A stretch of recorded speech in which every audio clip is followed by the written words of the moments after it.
Okay, so I was talking about second solution की अब बात कर रहे थे तो I just want to give you a simple idea, not step by step आप खुद इसको कर लेंगे। अगर मैं इसको दोबारा से स्टार्ट करें कि हमने क्या किया था कि लोड को लोकेट किया था। सबसे पहला जो काम हमने किया था तो हमारे पास जो लोड था वो यहाँ पे कहीं था, लेट्स से यहाँ। तो ये हमारे पास नॉर्मलाइज, जब हमने लोड को नॉर्मलाइज किया तो वो यहाँ पे आ गया था, ठीक है, जेड। इसको हमने कहा था कि 2 - j, ठीक है। फिर हमने क्या किया था कि एक रोटेटेड 1 + j सर्कल ड्रॉ किया था। यहाँ पे रोटेटेड 1 + j सर्कल यहाँ पे ड्रॉ किया था। हाँ,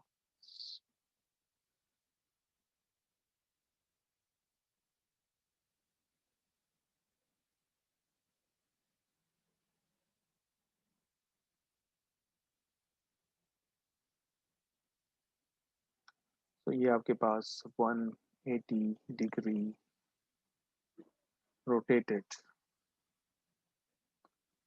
1 + j।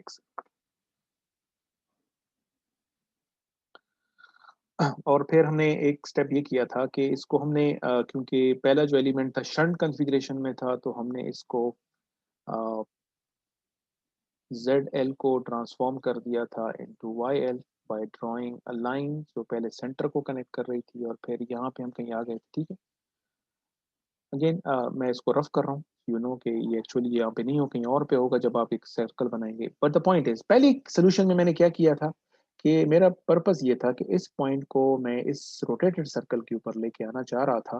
तो मैं इस डायरेक्शन में मूव करके इस तरह आ गया था, ठीक है। और इसके बाद हमने इसको प्रोसीड किया था। द अदर पॉसिबिलिटी इज कि ये जो पॉइंट है इसको अगर हम इस डायरेक्शन में मूव करें, रोटेटेड इसकी जो रेसिस्टिव सर्कल को हम चेंज नहीं कर रहे हैं, उसी के ऊपर मूव कर रहे हैं, तो हम यहाँ पे भी आ सकते हैं। तो यहाँ पे भी हमारा एक दूसरा सोल्यूशन आएगा। पॉइंट क्या होगा, डिफरेंस क्या होगा, मैं आपको सिर्फ वो बताता हूँ, आप क्लियर हो जाएंगे कैसे हमने करना है। पहले केस में क्या किया था हमने कि हमने कहा था कि ये जो पॉइंट है इसकी जो वैल्यू है, इसका जो रियल पार्ट है, लेट से मैं रफ कर रहा हूँ कि मेरे पास 0.4 था और इमेजिनरी पार्ट जो था 0.2 था। और जब मैं यहाँ पे आ गया था तो रियल पार्ट चेंज नहीं होगा तो 0.4 ही रहेगा, लेकिन इमेजिनरी पार्ट चेंज हो जाएगा, वो 0.5 आ जाएगा। और इसके बेस पे मैंने ये देखा कि ये इमेजिनरी पार्ट कितना चेंज हुआ है। तो ऑफ कोर्स 0.2 से 0.3 हो गया। तो अब पहले केस में जिसको मैं सोल्यूशन 1 कह देता हूँ, उसमें मैंने कहा था कि बी की वैल्यू कितनी हमें रखनी होगी, +0.3। अभी सेकंड सोल्यूशन को अगर आप देखें कि हम इस जगह से यहाँ पे आ गए, तो अब हम ये देखना होगा कि यहाँ पे क्या हुआ है। रियल पार्ट तो अभी भी 0.4 होगा, ठीक है। ये देखना होगा कि इमेजिनरी पार्ट कितना चेंज हुआ है, ठीक है ना। इमेजिनरी पार्ट कितना चेंज हुआ है, तो इसके हिसाब से अगर आप जब कंप्लीट एग्जैक्ट सर्कल जब आप बना लेंगे, तो ये तकरीबन -0.5 आता है। यहाँ पे भी अगर आप देखें, मैं इसको रफ बनाया था लेकिन फिर भी बाय कोइंसिडेंस अगर आप देखें इस पॉइंट को, अगर आप देखें इससे कौन सा सर्कल पास हो रहा है, ये इमेजिनरी सर्कल, ये देखें आपको नजर आ 0.5। तो ये इसकी पॉइंट की वैल्यू क्या हो जाएगी, -j.5। अब द क्वेश्चन इज कि ये जो सोल्यूशन 2 जिसकी मैं बात कर रहा हूँ, इसमें हमें बी की वैल्यू कितनी रखनी पड़ेगी। और just to make a distinction, जब आप इसको सॉल्व कर रहे हो तो ऑफ कोर्स थोड़ा सा आप इसको डिफरेंट सिंबल्स यूज करेंगे। सोल्यूशन 1 में आप इसको B1 कह दें, इसको B2 कह दें, या इसको B1 कह दें, इसको B1 डैश कह दें। It's up to you. So the question is, originally जो वैल्यू थी वो ये थी, लेकिन जब हम इस ग्राफिकली मूव होके यहाँ पे आ गए हैं तो इमेजिनरी पार्ट तो चेंज हो गया। तो ऑफ कोर्स इमेजिनरी पार्ट क्यों चेंज हुआ है, क्योंकि हमने लोड के साथ, यहाँ पे जो लोड लगा हुआ था उसके साथ शंट में एक एलिमेंट लगाया हुआ है जिसको हम बी कह रहे हैं, ये इस वजह से चेंज हुआ होगा। तो अब हमें क्लियर हो गया कि इस बी को हमें कितना रखना होगा। बी को कितना रखना होगा, +0.2 से हम -j.5 हो गए हैं, जिसका मतलब है कि एक चीज डिक्रीज हो गई है। तो डिक्रीज होने का मतलब है कि ये इट इज ऑब्वियस कि अब ये जो B2 होगा ये एक नेगेटिव नंबर होगा। कितना नेगेटिव नंबर होगा आप इजिली मैथमेटिकली फाइंड कर सकते हैं। एक वैल्यू +0.2 से -0.5 हो गई, इसका मतलब है कि B2 की वैल्यू -0.7 होगी। और क्योंकि पहले केस में बी पॉजिटिव था तो हमें already circuit basic electrical engineering की पॉइंट ऑफ व्यू से हमें पता था कि अगर एक एलिमेंट की एक रिएक्टिव एलिमेंट की ससेप्टेंस पॉजिटिव है तो वो कैपेसिटर है। अब रिएक्टिव एलिमेंट की ससेप्टेंस नेगेटिव है, इसका मतलब है कि अब ये एक इंडक्टर होगा। तो यू कैन क्लियरली सी कि अब आपके पास एक और डिफरेंट सॉर्ट ऑफ सोल्यूशन आएगा eight the end of that. मैंने सिर्फ आपको क्लियर कर दिया है कि ये डिफरेंस कहाँ से आएगा। बाकी प्रोसीजर सेम है। प्रोसीजर किस सेंस में सेम है कि आपने देखे पहले ZL था, ZL से आप इधर क्यों आ गए, क्योंकि आपको शंट मोड में ऑपरेट करना था, तो आपने इस ZL को YL में ट्रांसफॉर्म कर दिया। जब ये YL में ट्रांसफॉर्म हो गया तो इन दोनों को आपने ऐड कर दिया, ये इन दोनों को ऐड करके आप यहाँ पे आ गए। अब जो इसके साथ नेक्स्ट एलिमेंट है वो सीरीज में लगा हुआ है।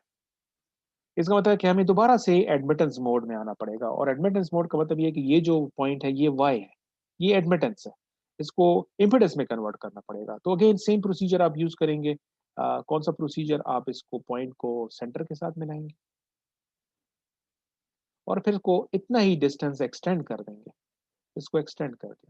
तो यू विल फाइंड आउट कि जैसे ही आप इसको एक्सटेंड करेंगे आप कौन से सर्कल के ऊपर आ चुके होंगे, आप 1 + jx सर्कल के ऊपर आ चुके होंगे। तो अगर आप इस सर्कल को देखें, मैं सर्कल की बात कर रहा हूँ, रीजनल 1 + jx सर्कल, आप देखेंगे कि आप ऑटोमेटिकली इसके ऊपर आ जाए। इसका मतलब है कि रियल पार्ट 1 हो गया, लेकिन कुछ ना कुछ इमेजिनरी पार्ट भी होगा, और क्योंकि ऊपर है तो प्लस होगा। तो आपने ये देखना होगा कि ये कौन सी वैल्यू है। मैं सिर्फ एग्जांपल के तौर पर ले रहा हूँ। लेट्स अज्यूम कि ये जो पॉइंट है ये +0.2। अब क्योंकि हम चाहते हैं कि हम कहाँ पे आ जाएं, हम चाहते हैं कि यहाँ पे आ जाए। इसका मतलब है कि ये पार्ट हमें कैंसिल करना पड़ेगा। ये पार्ट कैंसिल कैंसिल होगा कि सेकंड उसमें सोल्यूशन में इसको हम कह देंगे x2 कह देंगे, जिस तरह इसमें हमने x1 कहा था। अब ये x2 कितना रखना पड़ेगा, क्योंकि ये पॉजिटिव समथिंग है तो इसको कैंसिल करना है। तो x2 जो होगा वो -1.2 होगा, -1।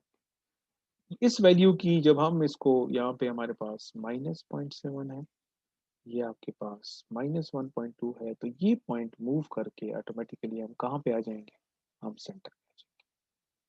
तो अगेन जब सेंटर पे हम आ गए हैं, इसका मतलब है कि मैच कंडीशन पे आ गए। अब ये आपके पास सेकंड सोल्यूशन, एक्स रिएक्टेंस है क्योंकि नेगेटिव है, एंड वी नो के कैपेसिटर की रिएक्टेंस नेगेटिव होती है। इसका मतलब है कि इस केस में ये कैपेसिटर होगा। और अगेन जो जिस तरीके से पहले मैंने आपके सामने किया था, इस इंडक्टर की एल की वैल्यू क्या होगी, इस कैपेसिटर की सी की क्या वैल्यू होगी, ये उसी तरीके से आप कर लेंगे जो मैंने आपको सॉल्यूशन 1 में स्टेप बाय स्टेप बताया। Okay, so I hope L network के हवाले से जो भी आप लोगों की कंफ्यूजन थी, आई हैव ट्राइड कि मैं उसको क्लियर कर। ठीक है, any question from this part so that I can move to the next part? Any question?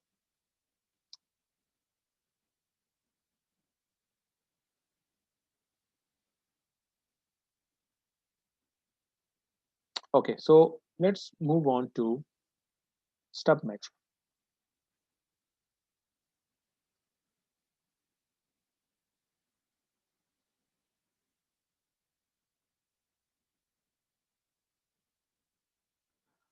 Now, you also need to understand why we have so many different impedance matching circuits. The reason is some circuits, they have disadvantages or limitations as well. जो L network जिसको हम discuss कर रहे थे, जिसमें आप lump capacitor और inductors use कर रहे थे, so when you move into the high frequency, जितना आप हाई फ्रीक्वेंसी की तरफ मूव करते जाते हैं इतना कैपेसिटर और इंडक्टर डिजाइन करना मुश्किल होता जाता है।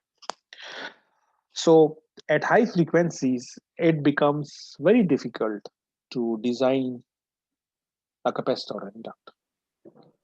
So किसी खास फ्रीक्वेंसी का माइक्रोवेव सर्किट हो, उसमें तो आप ये कैपेसिटर और इंडक्टर्स का सर्किट यूज करके इस सर्किट को मैच करा सकते हैं। लेकिन अगर सर्किट की बहुत हाई फ्रीक्वेंसी हो तो फिर आपको स्टब यूज करना पड़ता है। जी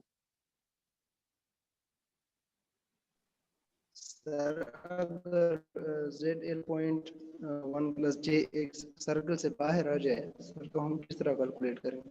यही मेथड होगा, कोई मेथड फर्क नहीं आएगा। आपको इसी तरीके से rotated 180 degree 1 plus JX circle भी बनाना पड़ेगा। ठीक है, और ये देखना पड़ेगा कि जो लोड से आप, लोड के साथ जो एलिमेंट कनेक्टेड है, अगर वो शंट में होगा तो आपको लोड को एडमिटेंस में कन्वर्ट करना पड़ेगा, और अगर लोड के सामने जो एलिमेंट लगा हुआ है वो सीरीज में होगा तो फिर अगर लोड इम्पिडेंस है तो फिर आप इम्पिडेंस को ट्रांसफॉर्म नहीं करेंगे बल्कि उसको उसी तरीके से ऐड करेंगे। सिर्फ ये फर्क होगा। ठीक है, जो मैंने वहां पे मेंशन भी कर लिया था कि आप सीरीज के लिए एडमिटेंस की वैल्यूज यूज करेंगे और शंट के लिए एडमिटेंस की वैल्यूज यूज करेंगे। तो अगर आप लोड और आज उसके साथ जो एलिमेंट लगा हुआ है, सर्किट एलिमेंट, अगर वो सीरीज में दोनों कनेक्टेड हैं तो फिर आपको इंश्योर करना पड़ेगा कि आपका लोड इम्पिडेंस मोड में हो, और अगर वो शंट में होगा तो आपको उसको एडमिटेंस में कन्वर्ट करना पड़ेगा। और स्मिथ चार्ट में आपको पता है कि इम्पिडेंस से एडमिटेंस में कन्वर्ट करना या एडमिटेंस से इम्पिडेंस में कन्वर्ट करना बड़ा स्ट्रेट फॉरवर्ड है। आपको उसके दूसरी तरफ जाना पड़ता है, पहले पॉइंट को सेंटर के साथ मिलाना पड़ता है और उसको दूसरी तरफ एक्सटेंड करना पड़ता है। ठीक।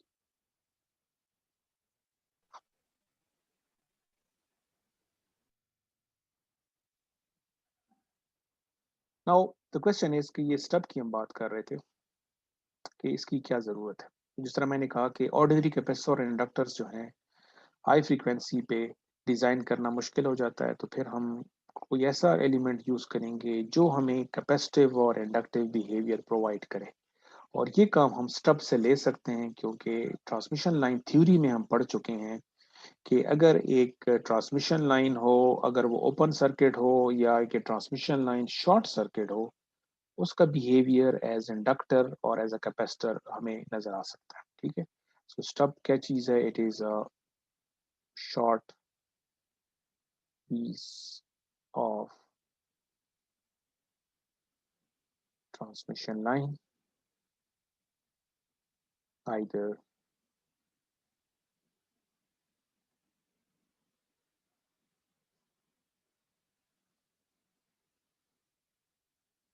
open circuit or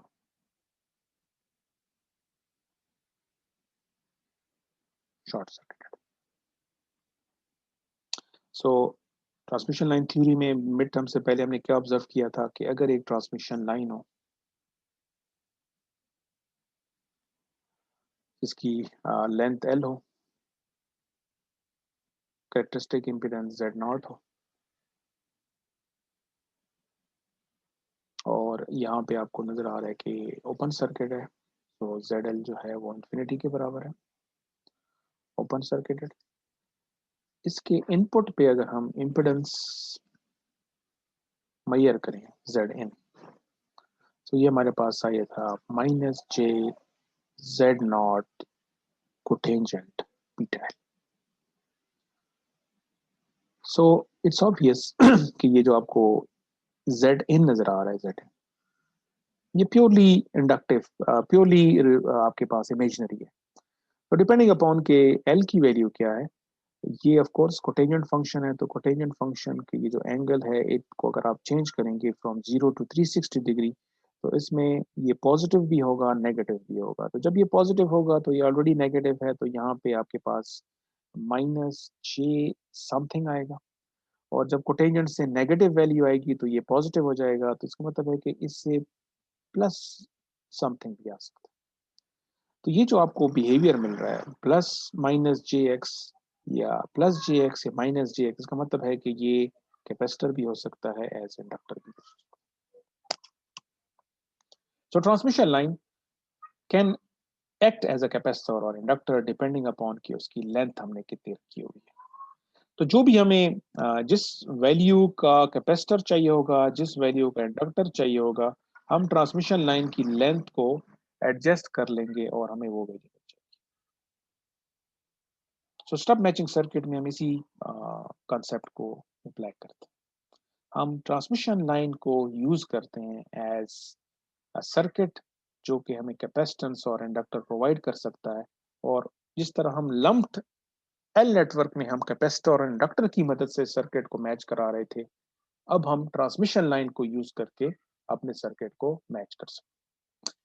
ये हमारे पास एक पॉसिबिलिटी है। इसी तरीके से हमने इस चीज को भी ऑब्जर्व किया था कि अगर सेम ट्रांसमिशन लाइन हो हमारे पास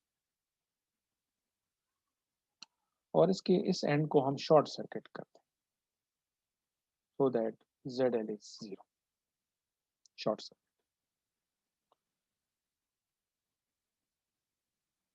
इसकी अगर हम इनपुट इम्पीडेंस देखेंगे यूजिंग इनपुट इम्पीडेंस इक्वेशन, ये आपके पास आता है J Z not tangent beta L। Again depending upon के L की क्या वैल्यू है, टेंजेंट फंक्शन चेंज होगा, ये पॉजिटिव भी हो सकता है, नेगेटिव भी हो सकता है। तो अगेन इस केस में भी हमें माइनस प्लस JX दोनों मिल सकते हैं। प्लस JX होगा तो इंडक्टर होगा, माइनस JX होगा, इसका मतलब है कि ये transmission line as a capacitor भी काम कर सकता है। So this is the philosophy behind stub matching circuit. अब स्टब मैचिंग सर्किट में हमारे पास दो पॉसिबिलिटीज हैं। एक है पॉसिबिलिटी ये है कि हम सिंगल स्टब, इट मींस के सिर्फ और सिर्फ एक ट्रांसमिशन लाइन का पीस यूज करके हम सर्किट को मैच कर सकते हैं। तो पहले इसको हम देख लेते हैं और फिर हम डबल स्टब की तरफ जाएंगे।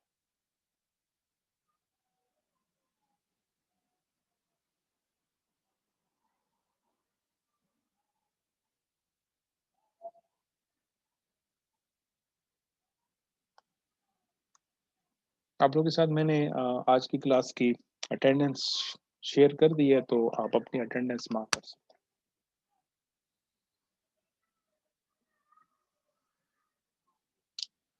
नाउ अगेन स्टब के हवाले से भी हमारे पास दो ऑप्शन हैं। सिंगल स्टब की पर बात करो, आप स्टब को सीरीज कॉन्फ़िगरेशन में भी कनेक्ट कर सकते हैं, आप स्टब को शंट कॉन्फ़िगरेशन में भी कनेक्ट कर सकते हैं।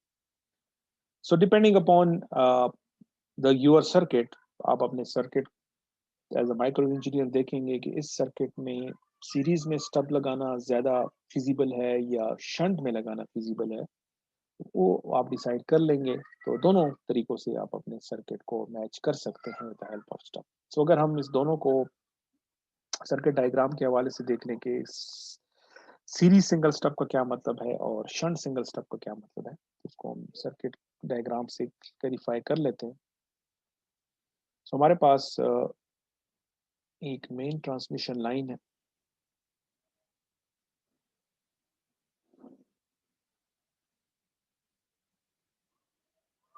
Z नॉट,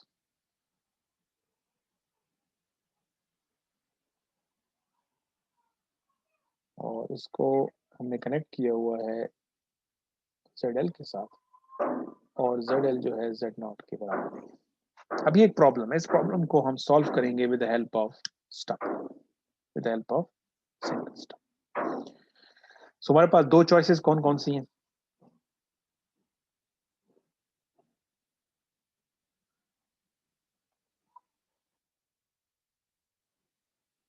एक पॉसिबिलिटी ये हो सकती है कि हम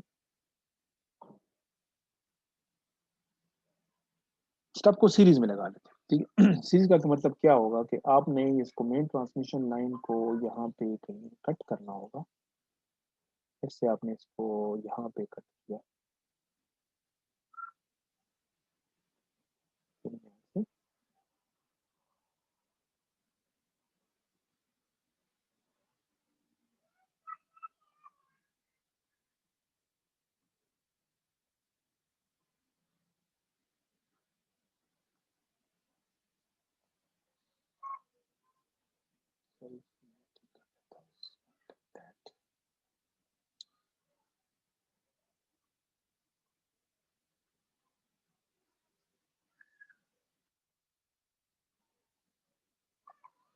सो आपने at a distance of d parameters भी डिफाइन कर लेते हैं कि आप इसको लोड से d डिस्टेंस के ऊपर आपने एक कट लगाया और यहाँ पे आपने अपना स्टब लगा दिया।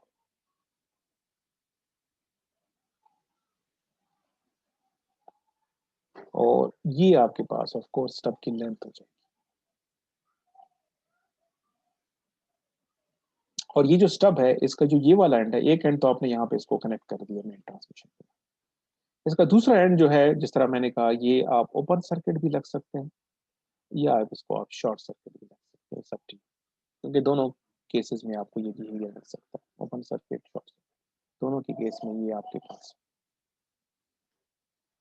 इस तरीके से दूसरी पॉसिबिलिटी क्या हो सकती है कि अगर हम स्टब को शंट कॉन्फ़िगरेशन में कनेक्ट करना चाहते हैं, तो फिर क्या पॉसिबिलिटी है हमारे पास?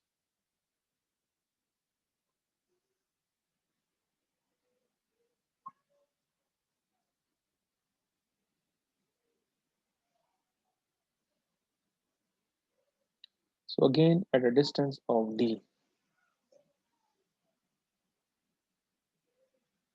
हम ये दो पॉइंट सेलेक्ट करके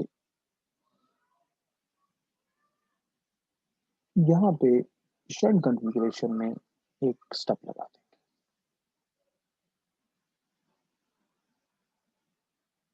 सो स्टब का एक एंड तो यहाँ कनेक्ट हो गया, दूसरा एंड अगेन हमारे पास चॉइस है कि हम इसको ओपन सर्किट भी रख सकते हैं, शॉर्ट सर्किट भी रख सकते हैं।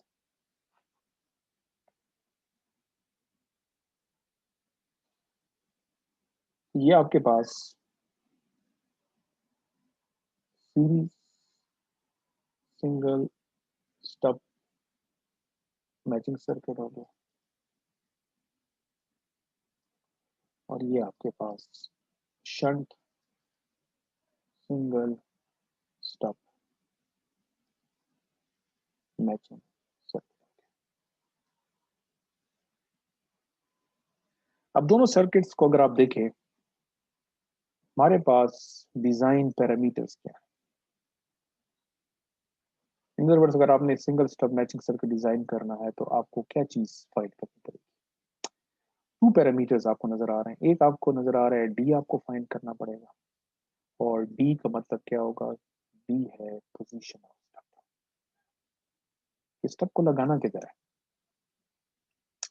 और दूसरा हमें क्या फाइंड करना पड़ेगा? एल को फाइंड करना पड़ेगा कि स्टब की लेंथ हमें कितनी रखनी है।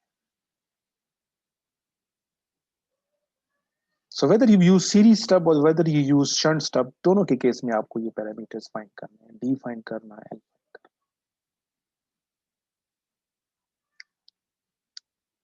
नाउ द क्वेश्चन इज कि ये हम कैसे फाइंड करते हैं?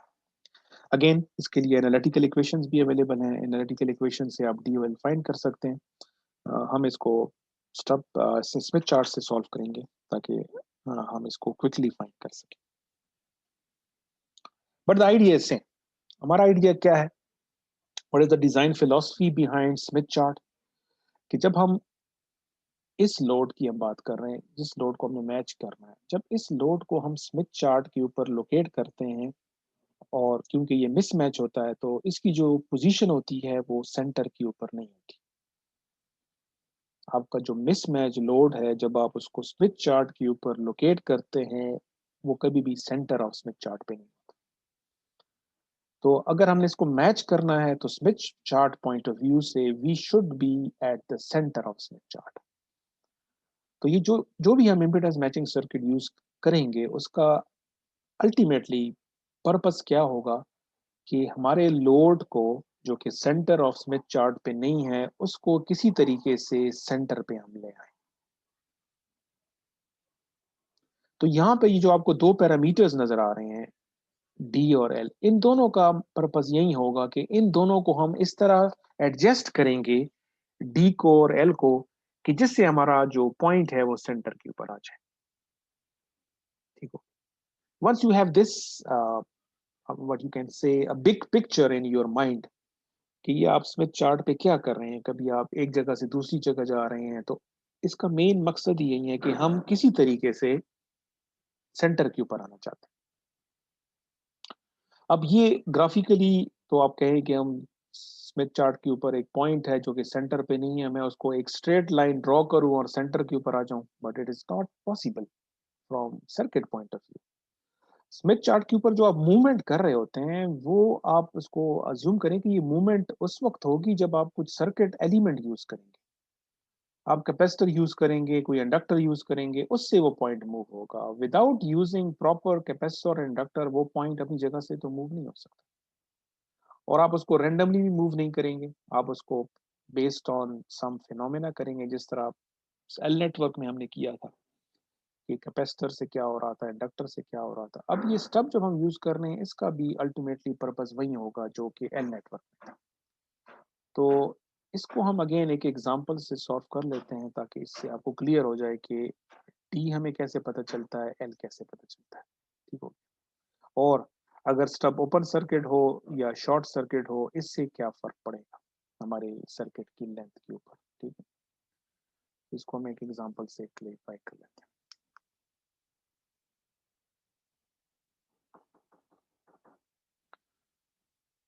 तो लोड अगर हमें गिवन हो 60 माइनस 680 ओम,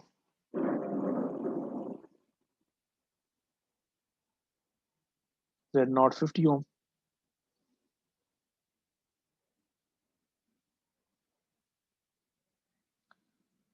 फ्रीक्वेंसी है 2 गीगाहर्ट्ज,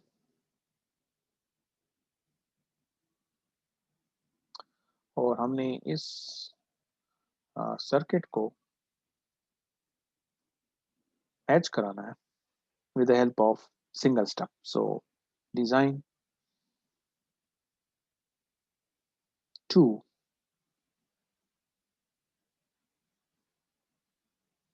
single step, और हमने स्टब्स को शॉर्ट सर्किट रखना है। अगेन इस एग्जांपल में हमें कहा गया है कि शॉर्ट सर्किट स्टब यूज करने, बट एट द एंड हम इसको देखेंगे कि अगर शॉर्ट सर्किट के बजाय हमें ओपन सर्किट स्टब यूज करने पड़ेंगे तो सोल्यूशन में क्या चेंज आएगा। So design 2 single stub shunt matching circuit, और दूसरा में ये कहा गया है कि हमने शंट कॉन्फ़िगरेशन में यूज करना है। ठीक है, so we need to keep this thing in mind कि एक तो शॉर्ट सर्किट स्टब यूज करने हैं और दूसरा शंट में यूज करना है। ठीक है, और ये जो टू है, इसका मतलब ये है कि जिस तरह मैंने आपको कहा था कि एल नेटवर्क का जो एनालिटिकल सोल्यूशन है, उसमें क्योंकि जो इस इक्वेशन को आप सॉल्व करते हैं वो क्वाड्रेटिक इक्वेशन होती है, तो उससे दो सोल्यूशन आते हैं based on the same mathematical concept. When you solve a single step matching circuit with the help of an analytical equation, again the equation is quadratic equation. तो आपके पास दो सॉल्यूशंस आते हैं। दो सॉल्यूशंस का मतलब ये है कि आपके पास सॉल्यूशन में ये होगा कि डी की दो वैल्यूज पे आप स्टब को लगा सकते हैं।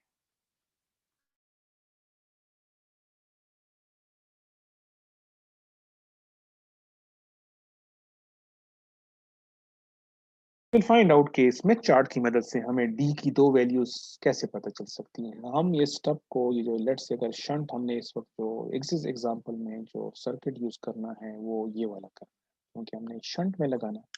तो this is the circuit that we will be using. So at the end of this solution you will be able to find out कि आप इस स्टब को किधर लगा सकते हैं।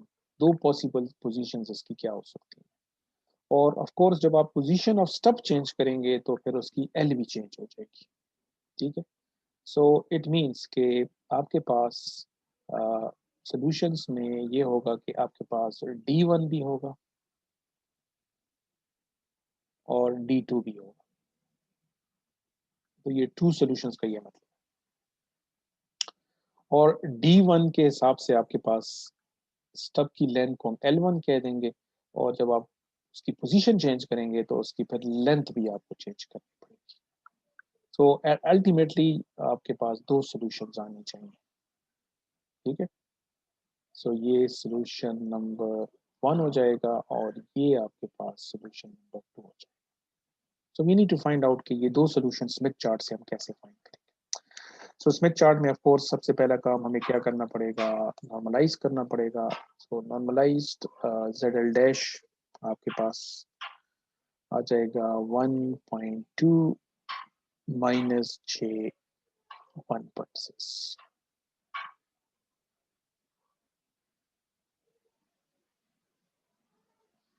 सो ये आपने लोकेट करना होगा।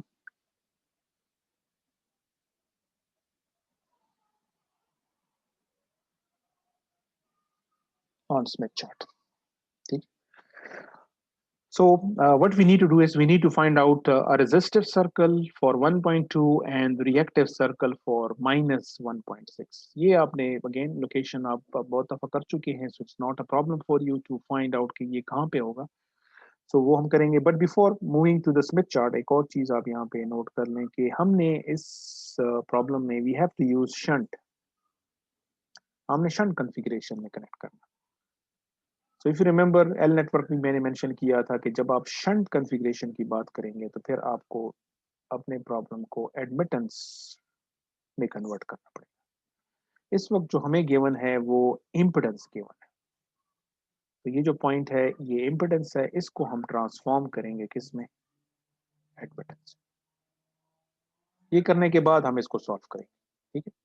कैसे सॉल्व करेंगे, एक तो आप जब इसको ZL को आप ट्रांसफॉर्म कर लेंगे किस में, YL में, तो यहाँ पे अब हमारे पास लोड एडमिटेंस होगी। और फिर अगर आप डी को देखें, डी मीन्स कि you are moving towards generator और सोर्स। यहाँ पे आपके पास सोर्स है, ये जनरेटर इसको आप कहते हैं, जो भी आप वर्ड यूज करें। सो डी तक पहुंचने के लिए we have to move towards generator. तो एक ये पॉइंट भी आपको याद रखना पड़ेगा कि स्टब मैचिंग में आपको मूवमेंट करनी पड़ेगी टूवर्ड्स जनरेटर, और कितनी मूवमेंट करनी पड़ेगी वो हमें बताएगा कि डी की वैल्यू क्या होगी, ठीक है। सो स्टब लगाने का पर्पस एक क्या होगा, पहले तो हम देख लेते हैं कि ये डी हम किस बेस के ऊपर डिसाइड करेंगे, ठीक है ना। सो इसको मैं एक और फिगर से यहाँ पे एक्सप्लेन कर लेता हूँ, फिर हम स्मिथ चार्ट को की तरफ चले जाएंगे।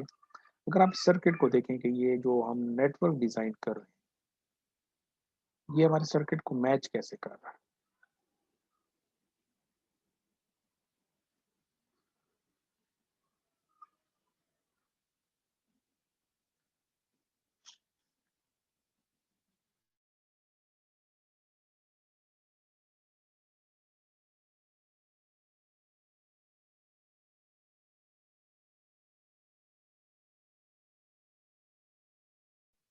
सो व्हाट इज द, हमारा ओरिजिनल सर्किट ये था, ठीक है। जब हम सोर्स की तरफ मूव करेंगे, so from transmission line theory we know के इस जगह पे इम्पिडेंस हमारे पास कितनी है, ZL है। जब हम मूव कर रहे होंगे तो हर जगह पे इम्पिडेंस चेंज हो रही है। At each and every point we will have a different impedance. ये जो हमने डी को डिसाइड करना है कि यहाँ पे मैं जिसको मैं कह रहा हूँ कि यह मैंने स्टब यहाँ पे लगाना है, जिसको मैं डी कह रहा हूँ। अब ये डी किस बेस पे हम डिसाइड करेंगे, इसका डिजाइन फिलोसफी ये होगी कि हमने एक ऐसा पॉइंट ढूंढना होगा जहां पे ट्रांसमिशन लाइन की जो इम्पिडेंस का जो रियल पार्ट है वो Z0 के बराबर हो जाए, और इमेजिनरी पार्ट चाहे जो कुछ भी हो हम उसमें इंटरेस्टेड नहीं है इस वक्त। So what is happening? As you move from the load position towards the generator, at each and every point Z is changing. But there will be a point where the real part of the impedance will be equal to Z0. So जिस जगह पे ये behaviour हमें मिल जाए उस जगह पे हमें स्टब लगाना पड़ेगा। तो D की वैल्यू फाइंड करने का मैंने आपको, आप कह सकते हैं, एक क्राइटेरिया बता दिया है, कंडीशन बता दी है कि डी हमें कैसे फाइंड करेंगे। हम एक ऐसी पोजीशन फाइंड करेंगे ट्रांसमिशन लाइन के ऊपर जहां पे इम्पिडेंस का रियल पार्ट किसके बराबर हो जाए, ट्रांसमिशन लाइन की इम्पिडेंस के बराबर हो जाए। इररिस्पेक्टिव के इमेजिनरी पार्ट क्या है, तो मैंने इंक्लूड कर लिया है कि ये +jx भी हो सकता है, -jx भी हो सकता है। डी आपने इस बेस के ऊपर फाइंड कर लेना, ठीक है। अब ये जो इमेजिनरी पार्ट है इसको हमने कैंसल आउट करना है, क्योंकि हमारा तो पर्पस यही है कि यहाँ पे अगर मैं इम्पिडेंस मेजर करूं, मैं इसको Zin कह देता हूँ, मैं चाहता हूँ कि यहाँ पे इम्पिडेंस मुझे कितनी मिले, Z0 मिले। ताकि यहाँ से जो सोर्स से सिग्नल आ रहा है जब यहाँ पे पहुंचे उसको ऐसे लगे कि एज इफ सामने मैच लोड लगा हुआ है। इसका मतलब है कि रिफ्लेक्शन कोफिशिएंट को 0 होना चाहिए। सो रिफ्लेक्शन कोफिशिएंट किसके बराबर होगा? Z in minus Z not Z in plus Z not होगा। तो जब Z in Z नॉट के बराबर हो जाएगा तो रिफ्लेक्शन कोफिशिएंट 0 हो जाएगा और हमारा सर्किट क्या हो जाएगा? मैच हो जाएगा। तो D position of the stub इस बेस के ऊपर हो जाएगा। अभी जो इमेजिनरी पार्ट है, चाहे ये माइनस JX है या प्लस JX है, इफ यू रिमेंबर हमने यहाँ पे इसको मेंशन भी किया हुआ था। यस, स्टब जब हम यूज करते हैं, चाहे हम ओपन सर्किट यूज करें या शॉर्ट सर्किट यूज करें, it can provide us minus plus JX minus plus JX। All we need to do is adjust its length. तो अगर मुझे प्लस JX यहाँ पे मिल रहा है, लेट्स अज्यूम करते हैं कि इस जगह पे प्लस JX है, तो मैं यहाँ पे जो स्टब लगाऊंगा, यहाँ पे जो आप स्टब लगाएंगे उसकी लेंथ को आप इस तरह एडजस्ट करेंगे कि अगर यहाँ पे प्लस JX हो तो ये स्टब की लेंथ हमें माइनस JX प्रोवाइड करे और ये कैंसिल आउट हो जाए।